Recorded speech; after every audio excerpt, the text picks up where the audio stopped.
Private కంపెనీకి ఇస్తుందని తెలిసి ఈరోజు మీకు అండగా నిలబడడానికి ఈరోజు జగనన్న ఇక్కడికి వచ్చినాడు. అందుకు పూర్తిగా జగనన్నకి మనస్ఫూర్తిగా నేను ధన్యవాదాలు తెలియజేస్తున్నాను. అదేవిధంగా ఈరోజు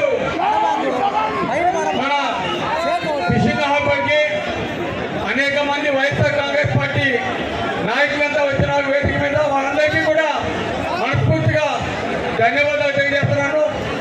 ముఖ్యంగా ఈరోజు ఇక్కడికి విచ్చేసిన గ్రామ కాపులకి, పెద్దలకి, మత్స్యకార యువతి యువకులకి, కాపక నియోజకవర్గ ప్రజలకి, వేదిక మీద ఉన్న పెద్దలందరికీ అందరికీ కూడా ధన్యవాదాలు తెలియజేస్తున్నాను.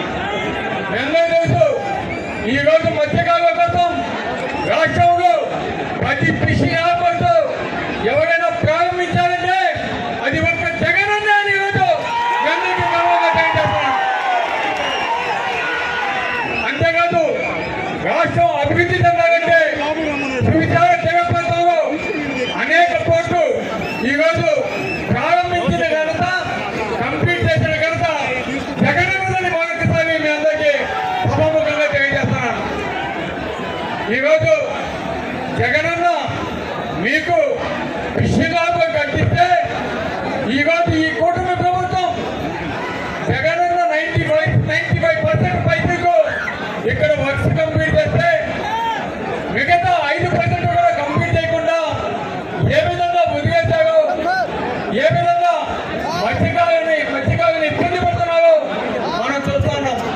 అంతేకాదు ఈరోజు అటువంటి ఫిషింగ్ హార్బర్ని సత్ప్రయోజనాల కోసం ప్రైవేట్ వారికి సాగర్ డిఫెన్స్ కంపెనీ అనే వారికి 30 ఎకరాలు ఇవ్వడం ఎంత మాత్రం సబబు అని కూడా మేమంతా అడుగుతున్నాం. ఈరోజు మా మత్స్యకారులు బాధపడుతున్నా కన్నా, ఎందుకంటే మీకు ఇచ్చిన ఈ ఆస్తిని ఈరోజు ఈ ప్రభుత్వం ప్రైవేట్ పరం చేస్తుంది, ఇది కరెక్ట్ కాదు అని ఈరోజు మా మత్స్యకారులంతా కూడా మీకు వెల్లడించుకునేదానికి అభివృద్ధి అనేది ఈరోజు జరిగేదానికి ఆస్కారం ఉందన్నా. కానీ ఈ ప్రభుత్వంలో జరగటం లేదు.